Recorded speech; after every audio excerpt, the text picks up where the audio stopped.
This is the Engines of Our Ingenuity, made possible by the friends of KUHF Houston.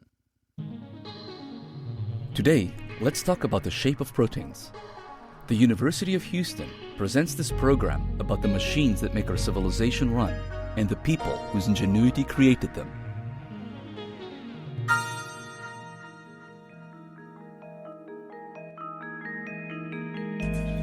As you learn in elementary school, DNA is the blueprint of life. It guides our growth, our deterioration, and everything in between. Cells translate information encoded in DNA into proteins, and proteins provide structure to our bodies and guide the chemical processes that are life. The information encoded in DNA is translated into amino acid chains. These chains are like self-assembling origami. Once created, they fold themselves into the right shape. And each amino acid chain becomes a properly functioning protein only after folding itself into the right structure. We understand well how DNA determines what an amino acid chain is made of, but we know far less about how DNA determines the final shape of a protein. Think of a long piece of pipe cleaner, say 2 feet long. Now imagine that at every inch between the tip and the end, you are free to bend the cleaner at any angle and in any direction you choose. The number of possible shapes you can get after all these bends is astronomical. Proteins are similar.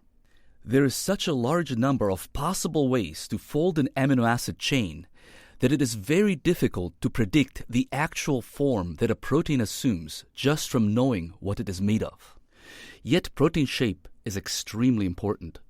When folded correctly, proteins can recognize hostile bacteria, generate the power in our cells, and make fertilizer out of the nitrogen in our air.